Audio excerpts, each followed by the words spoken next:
안녕하세요. 어제는 날씨가 꽤 더웠습니다. 잠은 잘 주무셨는지 모르겠습니다. 한 며칠 아주 뜨거운 날씨라고 하니까 여러분 신경 쓰셔서 시원하게 보내시기를 바랍니다.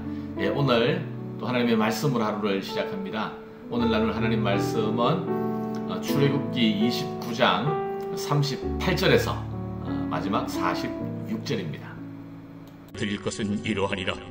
매일 1년 된 어린 양 2마리니 한 어린 양은 아침에 드리고 한 어린 양은 저녁 때에 드릴지며 한 어린 양의 고운 밀가루 10분의 1 에바와 지은 기름 4분의 1 흰을 더하고 또 전제로 포도주 4분의 1 흰을 더할지며 한 어린 양은 저녁 때에 드리되 아침에 한 것처럼 소제와 전제를 그것과 함께 드려 향기로운 냄새가 되게 하여 여호와께 화제로 삼을지니 이는 너희가 대대로 여호와 앞 회막문에서 늘 드릴 번제라.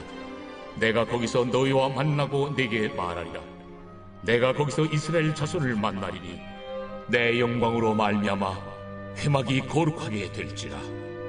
내가 그 회막과 제단을 거룩하게 하며 아론과 그의 아들들도 거룩하게 하여 내게 제사장 직분을 행하게 하며 내가 이스라엘 자손 중에 거하여 그들의 하나님이 되리니 그들은 내가 그들의 하나님 여호와로서 그들 중에 거하려고 그들을 애굽 땅에서 인도하여 낸 줄 알리라. 나는 그들의 하나님 여호와니라.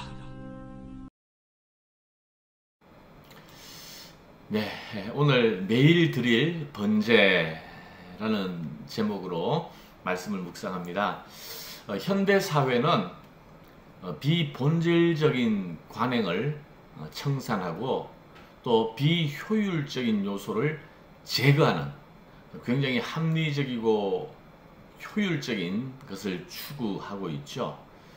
정부도 마찬가지고 기업도 그렇고 또 개인의 삶도 마찬가지라고 생각이 됩니다.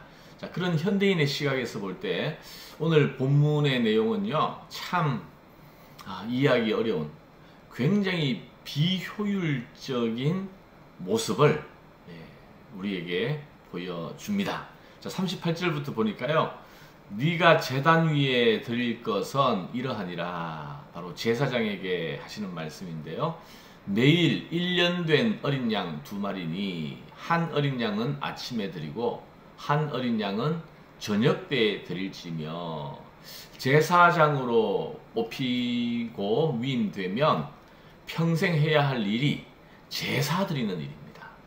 제사장은 매일 해가 뜨는 아침과 또 해가 지는 저녁에 정해진 방식대로 하나님께 제사를 드려야 했습니다. 매일 1년 된 어린 양 2마리를 드려야 하는데 아침, 저녁으로 드려야 하는 거죠. 여기에 곡식을 드리는 소제와 또 포도주를 붓는 전제를 함께 드려서 여호와께 향기로운 제물이 되게 하라고 말씀하셨습니다. 자, 여러분 1년 드려야 할 제물의 양을 한번 생각해 보세요. 1년 양을 하루에 2마리씩 드려야 하니까 1년이면 730마리가 되죠. 또 밀가루가 1.6톤이나 됩니다. 기름은 668리터가 됩니다. 포도주는 880병 정도 됩니다. 이 모든 것을 매일 아침 저녁으로 화제로 하나님에게 제사장이 드려야 한다라는 거예요. 이렇게 할 때에 하나님께서 이스라엘 백성을 만나시겠다, 말씀하시겠다고 하시는 거예요. 42절 보세요. 이는 너희가 대대로 여호와 앞 회막 문에서 늘 드릴 번제라. 내가 거기서 너희와 만나고 네게 말하리라. 하나님의 백성으로 또 하나님과 만나 하나님의 말씀을 듣는 그런 하나님의 백성으로 살아가려면 이렇게 제사장이 하나님에게 매일 제사를 드려야 한다는 거죠. 다행히 오늘날 우리는 이런 식으로 제사를 드리지 않습니다. 이렇게 제사 드린다고 한번 생각해 보세요. 얼마나 낭비처럼 보이겠습니까? 얼마나 비효율적인 일같이 느껴집니까? 아니 건강한 사람들이 농사나 다른 생산적인 일을 하지 아니하고 다른 것도 아니고 아침 저녁으로 양을 잡고 제사를 드리고 소제와 번제를 드리고 이것이 제사장들이 하는 일이라는 거죠. 이것도 그냥 잠시 어떤 시기가 아니라 1년 내내 아니 평생 동안 그렇게 해야 하는 일입니다. 근데 이 제사만이 아니에요.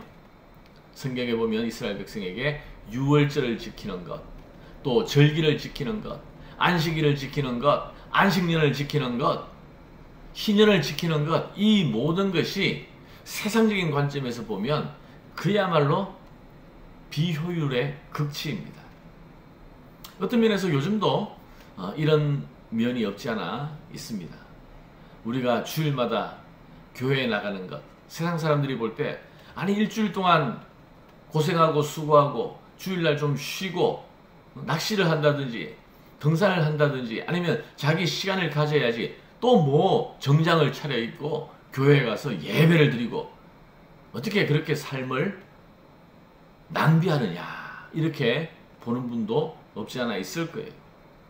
11조를 드리는 것이라든지 헌금을 하는 것, 믿음이 없는 사람의 입장에서 보면요 낭비죠. 비효율적인 일일 수밖에 없습니다. 근데 이스라엘 백성들이 이 제사장으로 말미암아 그들의 제사와 또 절기를 지키는 것으로 말미암아 바로 하나님의 백성으로 살아가는 거예요. 이스라엘 백성에게 가장 무서운 일은 이방 나라와 전쟁하는 것이나 천재지변을 당하는 것이 아닙니다. 하나님은 출애굽한 이스라엘 백성을 하나님의 백성으로 세우시면서 이미 약속해 주셨어요. 그들을 지키고 보호하시겠다고, 하나님의 백성으로 살게 하시겠다고 약속해 주셨습니다. 그러므로 중요한 것은 하나님과의 언약을 지키고 하나님의 백성으로 살아가는 것, 그래서 하나님의 약속과 보호하심 안에 거하는 것이 중요한 거죠. 45절 마지막 한번 보실래요? 45절, 46절 내가 이스라엘 자손 중에 거하여 그들의 하나님이 되리니 그들은 내가 그들의 하나님 여호와로서 그들 중에 거하려고 그들을 애굽 땅에서 인도하여 낸 줄을 알리라. 나는 그들의 하나님 여호와니라. 하나님께서 그들을 애굽에서 건져내셨습니다. 바로 그들 안에 거하고 그들의 하나님이 되어 주시기 위해서. 그래서 우리가 하나님의 백성으로 하나님이 우리 안에 거하도록 하는 것이 가장 중요한 하나님의 은혜 안에서 살아가는 비결이에요. 여러분 우리는 어떻습니까? 때때로 하나님께 예배하는 일을 귀찮은 것으로 여기지 않습니까? 아침 묵상 시간을 시작한 지가 벌써 6개월이 지났습니다. 이제 이 아침 묵상도 어느덧 소홀해지고 있지 않습니까? 바쁜 일상을 성경을 읽고 묵상하고 기도하는 이 시간이 바쁜 일상생활 가운데서 아깝다고 느껴지지는 않습니까? 빠듯한 살림에 하나님께 11조를 바치고 선교 헌금을 드리는 일이 부담스럽다고 느껴지지 않습니까? 세상 사람들처럼 이제 나도 마음 편하게 내 원하는 대로, 내 몸이 요구하는 대로 살고 싶다는 생각은 들지 않습니까?